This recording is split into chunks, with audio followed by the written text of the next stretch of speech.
আজকের ক্লাসটা খুবই রোমান্টিক এবং খুবই এক্সাইটিং একটা ক্লাস হবে।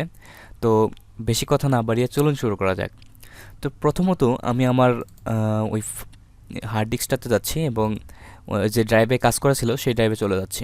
আমার এই ড্রাইভে ছিল, এই ড্রাইভটা, এই ফাইলটা আমরা কী করতে হয় সাধারণত নোটপ্যাড প্লাসে প্লাসে ওপেন করতে হয় এবং এটা আমি আউটপুটটা দেখার জন্য এখানে ডবল ক্লিক করতেছি, আউটপুটটা দেখতেছি। তো গত ক্লাসগুলোতে আমরা এই কাজগুলো করেছিলাম, কিন্তু এই ক্লাসগুলোতে মানে আমরা এইটার কালার কিভাবে চেঞ্জ করতে হয়, এটার ব্যাকগ্রাউন্ড কিভাবে দিতে হয়, এইটার আমরা সাধারণত কি পারি, এই লেখাটা এর চেয়ে বড় করতে পারি না, ঠিক না? এই লেখাটা এর চেয়ে বড় কিন্তু করতে পারি না, কারণ এটাই এইচ ওয়ানের বড় কিন্তু নাই, H6 কিন্তু সবচেয়ে ছোট। সুতরাং আমরা কিন্তু এর চেয়ে বড় করতে পারি না। কিন্তু আজকের ক্লাসে আপনার যদি ইচ্ছা করে যে সবচেয়ে বড় করবেন এই লেখাটা, মানে একটা এই হ্যালো ওয়ার্ল্ডটাই থাকবে একদম পুরো মনিটরটা জুড়ে, তা আপনারা কিন্তু তাও করতে পারবেন। এটা অসম্ভবের কিছুই না। তো আজকের ক্লাসটা সম্পূর্ণ যদি আপনারা করতে পারেন, ইনশাল্লাহ আপনারা অনেক কিছু শিখে যাবেন। আজকের ক্লাসটা খুবই খুবই খুবই ইম্পর্ট্যান্ট, তো কেউ মিস করবেন না, পুরো ভিডিওটা দেখবেন। তো আমি নোটপ্যাডটা ওপেন করতেছি এবং এর মধ্যে আমি যদি চাই যে এই হ্যালো ওয়ার্ল্ডটাকে একটা কালার দিতে, এই হ্যালো ওয়ার্ল্ডটাকে আমি একটা রেড কালার দেবো, এই হ্যালো ওয়ার্ল্ডটার লেখাটাই রেড কালার হবে। তো আমি এই এটা ওপেন করি বড় করে। আচ্ছা, এই H1-এর মধ্যেই আমি লিখবো হলো, যেহেতু আমি এটাতে কাজ করব অবশ্যই, তাহলে H1-এর মধ্যেই আমি একটা কাজ করব, সেটা হলো এখানে লিখবো স্টাইল, STYLE স্টাইল। এবার সমান সমান দিবেন, এরপরে আপনাকে ডবল কোটেশন দিতে হবে। ডবল কোটেশন দেওয়ার পরে এর মধ্যে আপনি লিখবেন হলো কালার। যেহেতু আমি একটা কালার দিব, সেহেতু একটা কালার লিখতে হবে, কালার। তারপরে ক্লোন, ক্লোন দেওয়ার পরে আপনাকে এখানে কালারের নাম লিখতে হবে। আপনি কোন কালার দিতে চাচ্ছেন, আপনি রেড কালার দিতে চাচ্ছেন, আপনি ব্লু কালার দিতে চাচ্ছেন, আপনি হোয়াইট কালার দিতে চাচ্ছেন, আপনি ব্ল্যাক কালার দিতে চাচ্ছেন, আপনার ইচ্ছা আপনি কী কালার দিবেন। আমি রেড কালারটা দিচ্ছি, রেড কালারটা খুবই ভালো লাগে আমার কাছে, তো আমি কালারটা দিচ্ছি। এবার রিলোড করি, দেখেন রেড কালারটা হয়ে গেছে, খুবই মজার না? আচ্ছা, তো আমি এইটাকেও একটা কালার দিতে চাই, তাহলে কি করতে হবে? সেম একই সিস্টেম, এখানে আমি আবারও স্টাইল করব, স্টাইল লিখলাম, সমান সমান চিহ্ন দিলাম, এরপরে ডবল কোটেশন দিলাম। ডবল কোটেশন দেওয়ার পরে এর মধ্যে লিখবো হলো কালার, কালার লিখলাম। এই কালারের মধ্যে একটা কালারের নাম নিতে হবে, এখানে অবশ্যই কোটেশন দেওয়ার পরে কালারের নামটা লিখবেন। কালারের নাম আমি দিচ্ছি গ্রিন, গ্রিন লিখলাম। এবার আমি সেমিকোলন দিয়ে শেষ করে দিব, ঠিক আছে?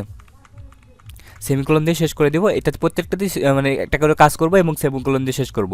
কালার লিখলাম গ্রিন এবং সেমিকোলন দিয়ে শেষ করে দিলাম, ওকে।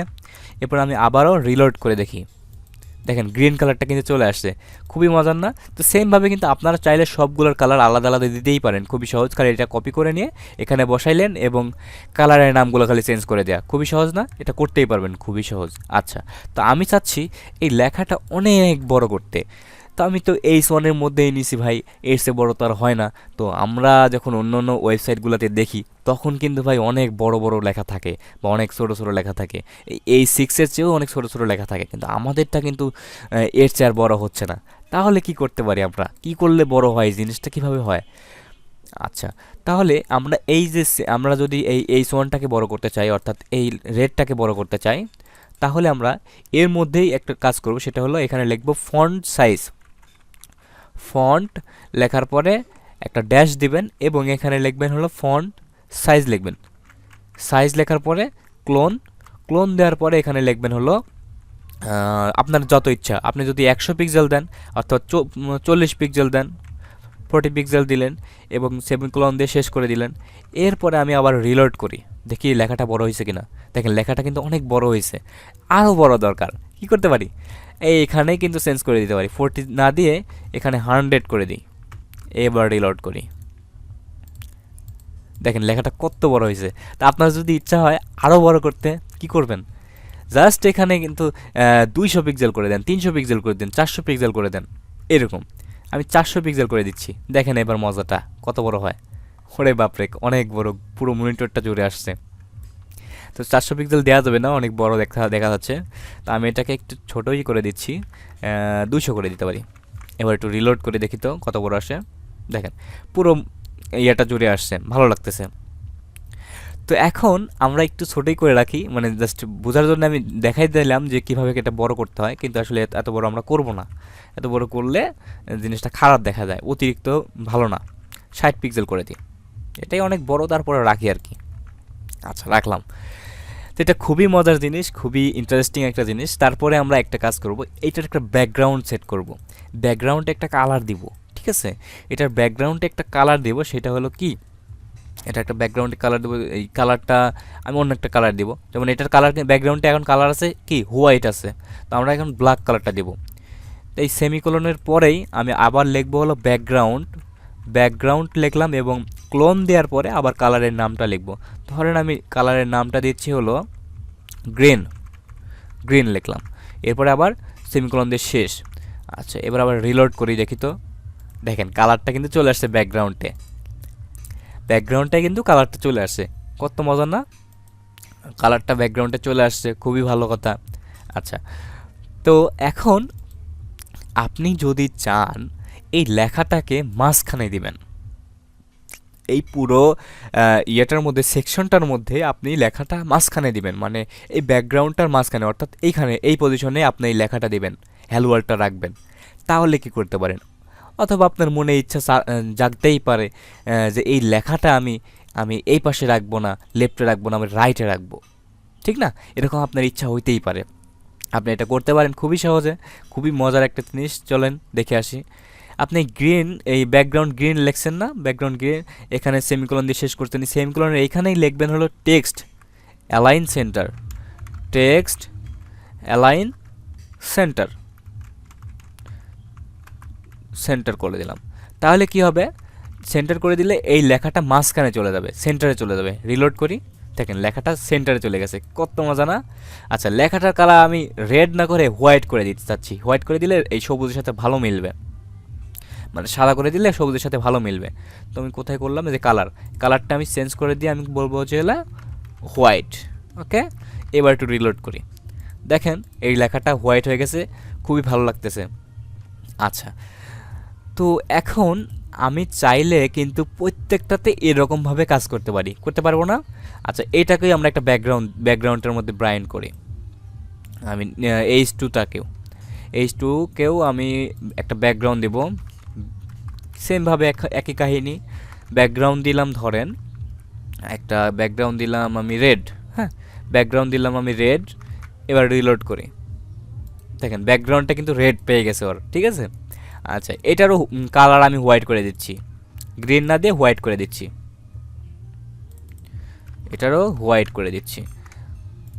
এবার রিলোড করি, এবার কিন্তু কাজ করতেছে, ঠিক না? এইবার এই হ্যালো ওয়ার্ল্ডটাকে আমি চাচ্ছি, এটা তো মাঝখানে আমরা দিতেই পারবো, টেক্সট অ্যালাইন সেন্টার করলে দিতে পারবো, কিন্তু আমি টেক্সট অ্যালাইন সেন্টার করবো না, টেক্সট অ্যালাইন রাইট করব। তাইলে কি হবে, টেক্সট অ্যালাইন যদি রাইট করি তাহলে রাইটে চলে যাবে, মানে এই সাইডে চলে যাবে। তো আমাদের এখন লেফটে আছে, এবং আমরা যদি চাই ডানে ডানে পাঠাই দিতেই পারি খুব সহজে। তো চলেন দেখে আসি। এখানে আমি বলবো হলো টেক্সট অ্যালাইন, টেক্সট অ্যালাইন কি ক্লোন দেওয়ার পর এখানে লিখবো কি, সেখানে সেন্টার লিখছি, এখানে আমরা কি লিখবো, এখানে লিখবো হলো রাইট, রাইট লিখলাম। এরপরে আমি একটু রিলোড করি, দেখেন লেখাটা একদম রাইটে চলে গেছে, খুব মজা না? লেখাটা রাইটে চলে গেছে, এখন কিন্তু আর লেফটে নাই, এখন কিন্তু লেখাটা রাইটে চলে গেছে।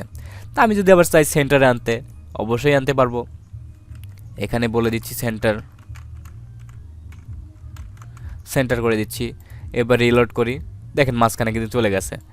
এটা খুবই সুন্দর একটা ক্লাস, খুবই মজা লাগতেছে আমার তো। আচ্ছা, তো এখন আমরা একটা কাজ করব, আমরা এই পি লেখাটা আছে না, এর মধ্যে কি দেওয়া যাবে ভাই? হ্যাঁ, অবশ্যই দেওয়া যাবে, এর মধ্যেও কালার দেওয়া যাবে, কোনো সমস্যা নাই, চলেন দিয়ে আসি।